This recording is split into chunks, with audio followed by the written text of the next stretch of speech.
बिजली के बिलों पे जो है दो तरीके के इनकम टैक्स लगते हैं या टैक्सेस लगते हैं। एक जो डोमेस्टिक कंज्यूमर है उसके ऊपर, और एक जो कमर्शियल कंज्यूमर या इंडस्ट्रियल कंज्यूमर है उसके ऊपर। अब डोमेस्टिक कंज्यूमर अगर जो है उसका अगर बिजली का बिल 25,000 रुपए से ज्यादा का होता है, जिसमें ये इलेक्ट्रिक ड्यूटी और इलेक्ट्रिक कंजम्पशन के बेसिस पे, तो उसके ऊपर 7.5% इनकम टैक्स लगता है और 18% जो है वो सेल्स टैक्स लगता है। यानी 25.5% जो है वो टैक्स लगता है डोमेस्टिक कंज्यूमर के ऊपर अगर उसका बिजली का बिल 25,000 रुपए से ऊपर हो। और यही बिल अगर दुकानों पे आ जाते हैं हम, तो दुकानों पे 12% इनकम टैक्स है, 18% सेल्स टैक्स है, 4% फर्दर टैक्स है, एक्स्ट्रा टैक्स है, और एक्स्ट्रा टैक्स के स्लैब्स हैं। अगर बिजली का बिल किसी का 50,000 रुपए से ज्यादा का हो तो उसके ऊपर फर्दर टैक्स और एक्स्ट्रा टैक्स और सेल्स टैक्स मिलाकर और इनकम टैक्स मिलाकर ये तकरीबन 52% जो है वो टैक्सेस लग जाते हैं। तो जो ये तो एक नॉमिनल टैक्सेस हैं जो आज भी लग रहे थे, आज से पहले भी लग रहे थे, लेकिन जो over last few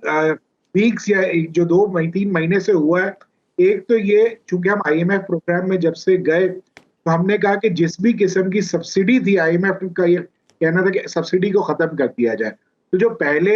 lower units वालों को थोड़ी बहुत सब्सिडी मिलती थी, अब वो सब्सिडी एक तो खत्म कर दी है। इसी के साथ साथ जो है, क्योंकि बिजली की जो कॉस्ट ऑफ प्रोडक्शन है वो बढ़ गई है, तो जैसे कॉस्ट ऑफ प्रोडक्शन बढ़ी है तो सेल्स टैक्स का इम्पैक्ट चूंकि वो परसेंटेज में लग रहा है, इनकम टैक्स का जो परसेंटेज में लग रहा है, तो उसका इम्पैक्ट जो है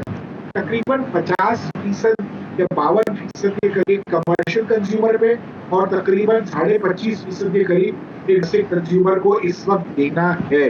जिसकी वजह से जो है आप ये देख रहे हैं पिछले कुछ दिनों से लोग जो है बहुत ज्यादा जो है इस वक्त इस पे गमो गुस्से का इजहार कर रहे हैं। और यकीनन क्योंकि प्राइसेस सिर्फ इलेक्ट्रिसिटी की नहीं बढ़ी,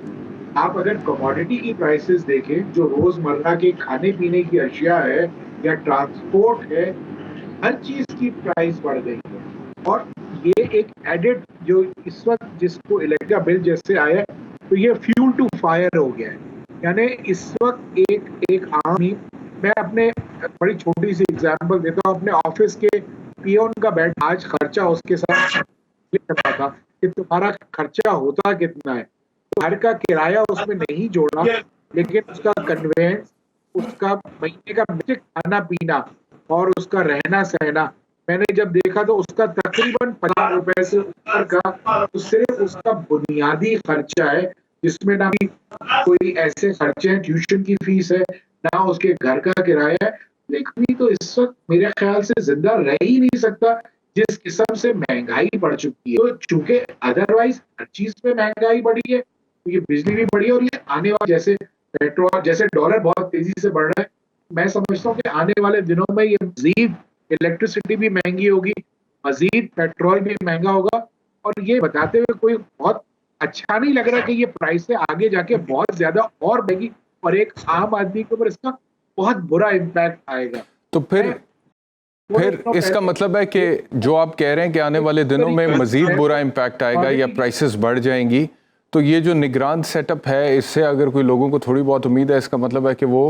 उसके कोई समरात सामने नहीं नज़र आएंगे। क्या ये निगरान सेटअप की कैपेसिटी में है या इनके इख्तियार में है कि ये अवाम को किसी किस्म का कोई रिलीफ दे सकें? फिर देखिए, ये जो भी इक़दाम करेंगे तो उसका तो शॉर्ट टर्म कोई इफेक्ट नहीं है, कम अज कम भी अगर उसका इफेक्ट आएगा तो 3 से 4 महीनों के बाद आएगा। चूंकि इस वक्त तो हम आईएमएफ के साथ कमिटेड हैं कि हमें चीजों को जो है, जो टैक्सेस का रेवेन्यू है, वो हमें दिसंबर तक कितना टैक्स कलेक्ट करना है, अभी हमने 2 महीने में कितना टैक्स कलेक्ट किया है। आप इस बात का अंदाजा लगा लीजिए कि पिछले 16 महीने में मैं एक छोटा सा कंपैरिजन देख रहा था कि दाल 300 रुपए से 500 रुपए हो गई, आटा 85 रुपए से 170 रुपए हो गया, दूध 150 रुपए से 230 रुपए हो गया, चाय 1400 रुपए से 2000 रुपए हो गई, चीनी 90 रुपए से 160 रुपए हो गई, कुकिंग ऑयल 500 रुपए से 620 रुपए हो गया, चावल 210 रुपए से 440 रुपए हो गया। यानी हर चीज की कीमत जो है वो दुगनी या उससे ज्यादा हो गई है। सवाल ये पैदा होता है कि गरीब आदमी कैसे गुजारा करेगा। तो ये जो शोर हो रहा है, अभी तो हम सिर्फ बिजली के बिलों पे शोर देख रहे हैं। थोड़े अरसे बाद आप देखेंगे कि गैस के बिल आएंगे, गैस के बिलों में भी यही होशरुबा इजाफा होगा। इसी तरीके से ये कॉस्ट ऑफ लिविंग जो है वो इतनी बढ़ गई है कि मैं समझता हूं कि अगर गवर्नमेंट के पास एक चीज नजर आती है, जो 2-3 दिनों से बात भी हो रही है, कि बिजली के बिलों की जो इस वक्त की कीमत है उसको स्टैगर कर दे और इसका इम्पैक्ट जो है वो सर्दियों के बिलों में ले जाए। इस वक्त इसको इंस्टॉलमेंट ट्रीट किया जाए और सर्दियों में जब कंजम्पशन कम हो जाती है, लोगों का बिल कम हो जाता है, तो उस वक्त जो है ये थोड़ा थोड़ा करके ले, ताकि आवाम को इंस्टेंटली थोड़ा, समझता हूँ कि अगर इस टाइप के कोई स्टेप लिए जा सकते हैं तो मेरे ख्याल से उससे थोड़ा सा फायदा मिलेगा। और यस, हमको मेरे ख्याल से आईएमएफ के साथ जो अब हमारा रिव्यू हो रहा है उसमें आईएमएफ को ये ग्राउंड रियलिटी बतानी ही पड़ेगी कि ये इस तरह के अगर इंक्रीज होते रहे तो इकोनॉमी का तो बेड़ा गर्क हो ही चुका है। लोगों के घर भी नहीं चलेंगे और जब घर नहीं चलेंगे तो फिर जैसे आज लोग बिल जला रहे हैं, कल दूसरी चीजों को भी नुकसान पहुंच सकता है। अगर आप गैर जानिबदार और बेलाग तज्ज़िये और तबसरे में दिलचस्पी रखते हैं तो अभी सुनो न्यूज़ का यूट्यूब चैनल सब्सक्राइब करें और बेल आइकॉन पर क्लिक करें।